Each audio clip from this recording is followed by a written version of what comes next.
This episode of the Hyman Podcast is dedicated to Ruth Bader Ginsburg, who was the architect and pioneer of the legal battle for women's rights in the 1970s. In subsequent years, she became a legal and cultural icon as one of the most prominent members of the highest court in the land.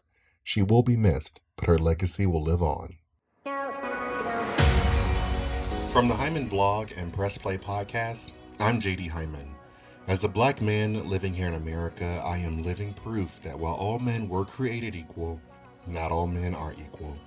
We're here to dig into the American political system, explore and unearth experiences from the human experience, and be a catalyst for some hard conversations that need to be had. No matter what brought you here, I'm glad you came. Once again, my name is JD, and this is the Hyman Podcast.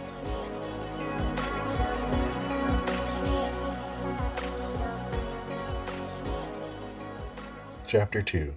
The Cautionary Tale of Being Black in America. In the days after the death of George Floyd, a lot changed in this nation.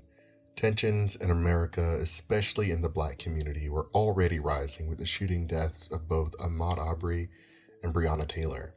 And just when we thought we were past the worst of it, we turned on the TV, and what do we see? Live and in living color, a police officer kneeling on the neck of a black man. The video is shocking. In fact, when I first watched it, I had to turn it off. This man was pleading with this officer who was kneeling on his neck. He was actually pleading for his life and no one does anything. His fellow officers just stood there, as if no one saw what was happening or like they didn't recognize that what was happening was wrong. So how do we get to a place where we can allow this to happen?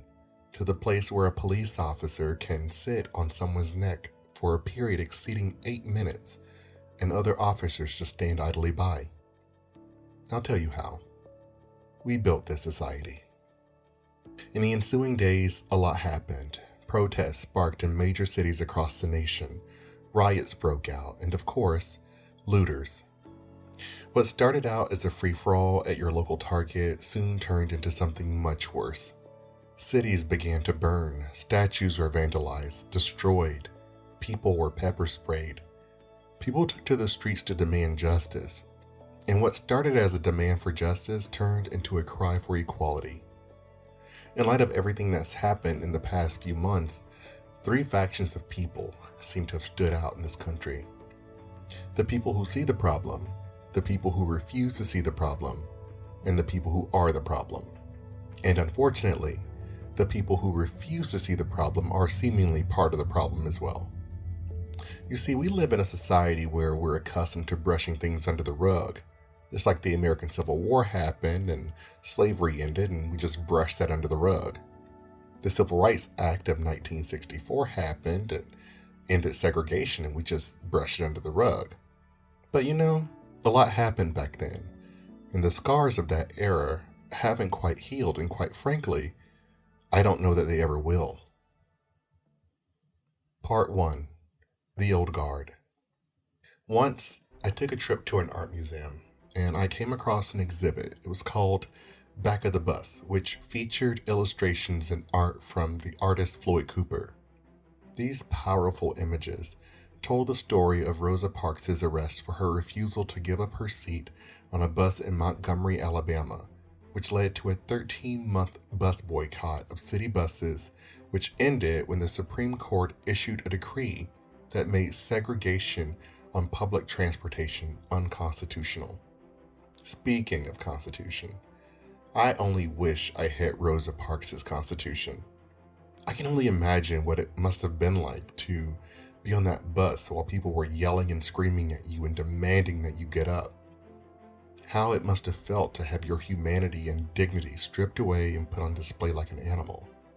But she kept her cool, her composure, and what little dignity she had left. It was an inspiring exhibit, and it left me wondering how far we've come, and at the same time, how far we haven't. But that wasn't even the coolest part. The coolest part was sitting there and watching people come through and read and look at the images on display. At one point, a father walked in and he took his daughter around the exhibit. Seeing them examine those images on display and hearing her ask questions and him answering those questions, it moved me. Seeing these stories come to life in a way that is still meaningful almost 2.5 generations later. We live in an age of unprecedented racism, and in the wake of social media, it's even more widespread and prevalent than ever before. It's like small fires that never seem to go out, and just when you snuff one out, another one emerges from the embers. I've noticed how many people, both in life and in politics, would just like to blame the current administration.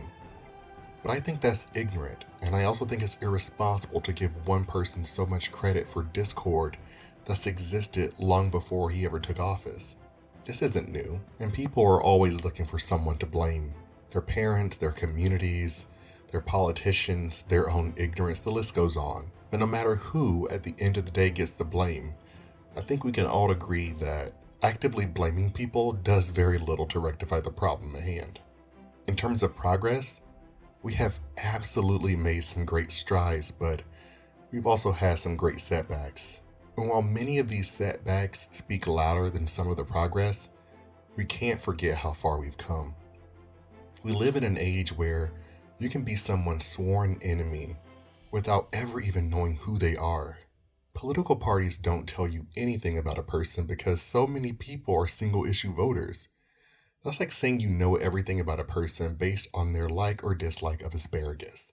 I have seen whole people groups, denigrate other people groups based on the color of their skin, political affiliation, social issues, gender, sexual orientation, and at the crux of it all, you have one people group who think they are more superior than another people group, or they think they're better than the other.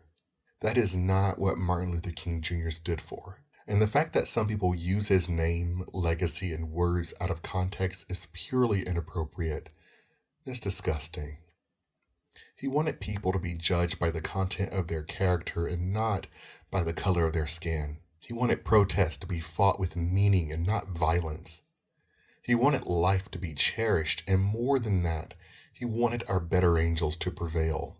Let's not abrogate our responsibility to live up to his good name. Let's be change agents and let progress happen and not deepen our pain and hatred by expelling pain and hatred onto other people. Pain, anger, and hatred does not have to be our future, and together we can change that. We have a responsibility to change the narrative of our country because this divide can be the end of us. Martin Luther King Jr. didn't sacrifice himself in the name of progress. In fact, he didn't sacrifice himself at all. He was murdered in cold blood. He was not done. His work was not done.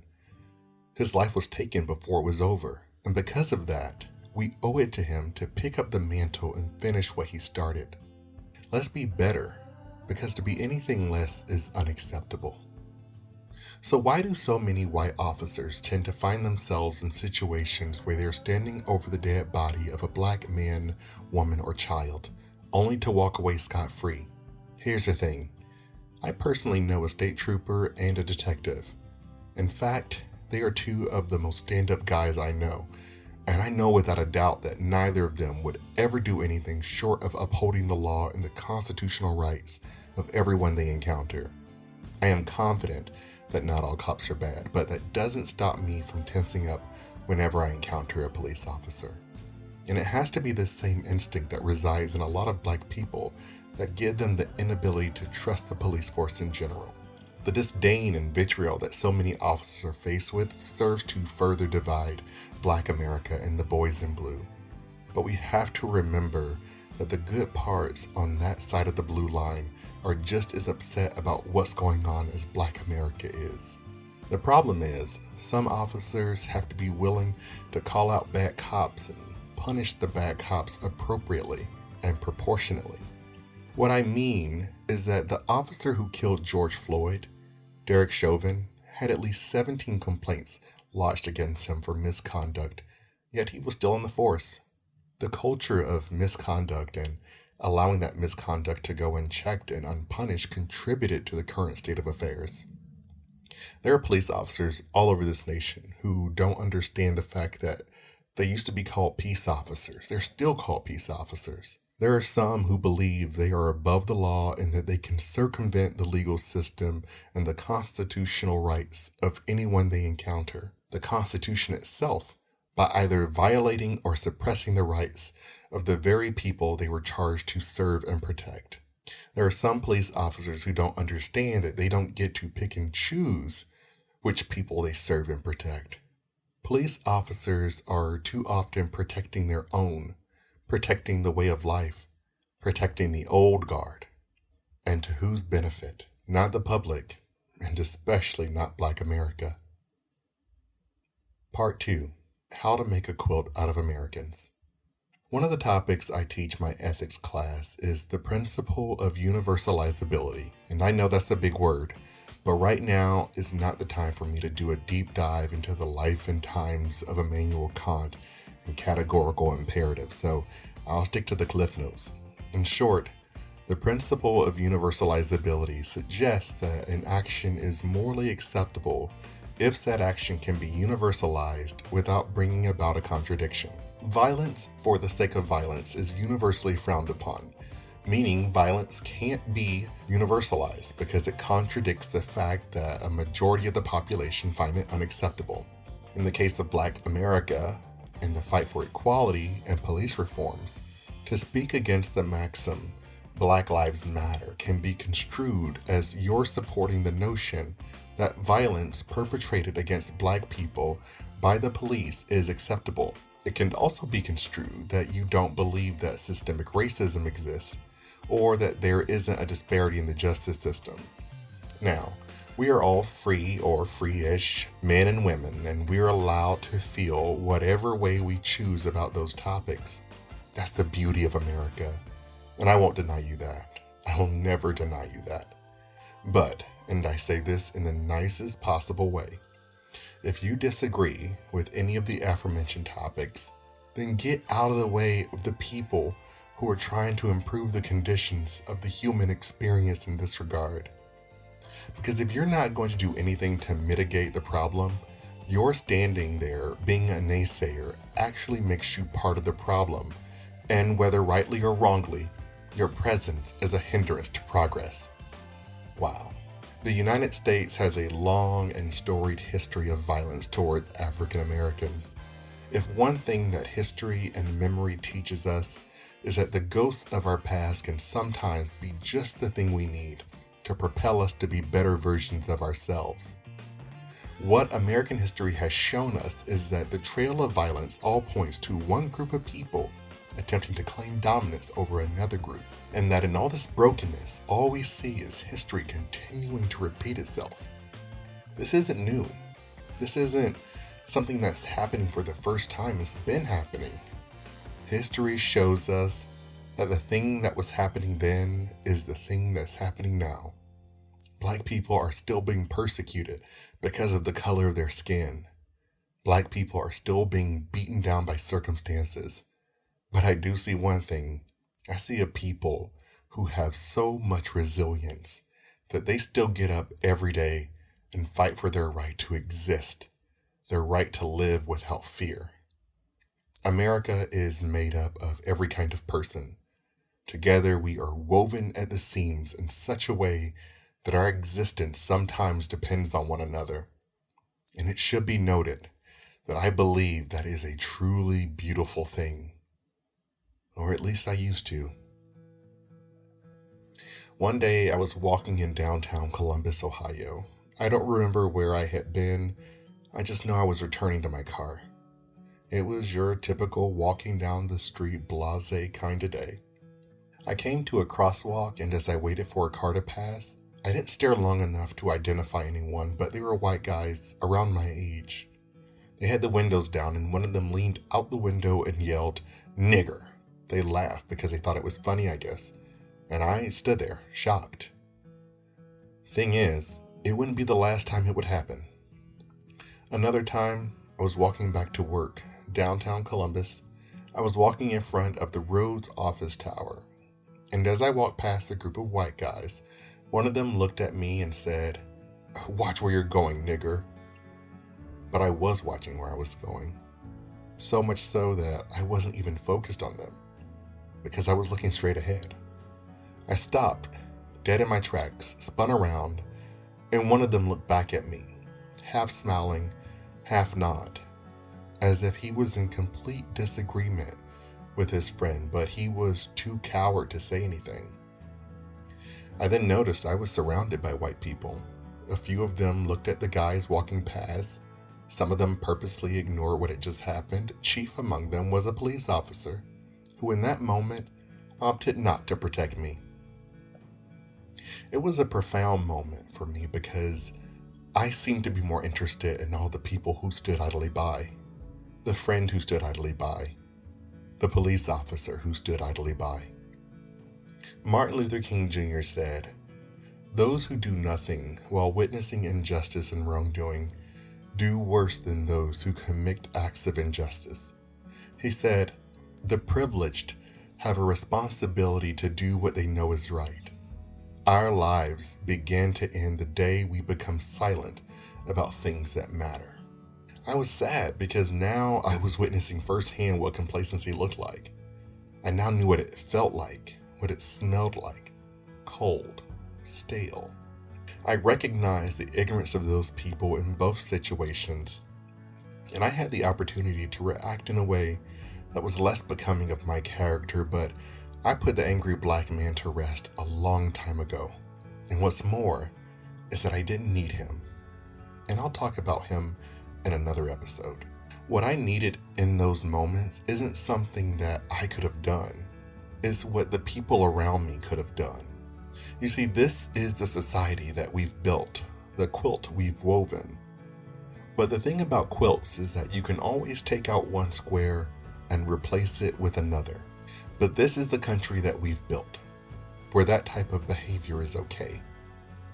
Now, I'm not saying that it's always going to be like this, but if we lived in a society where no one tolerated that type of behavior, we'd all be a lot better off. Unfortunately, we don't. But that doesn't mean we have to settle for what we have. It doesn't mean we just give up. It just means we have to yell a little louder. We have to march a little longer. And we have to pray a little harder. My name is J.D. Hyman, and this is the Hyman Podcast. I'll see you next time. This episode of the Hyman Podcast was written and produced by myself, with additional copy editing and story editing by Emily Stacy. Kevin Aki is our brand designer, and the music for this episode was composed and produced by Jim Yosef and Raphael Crux. Additional music was licensed from Epidemic Sound.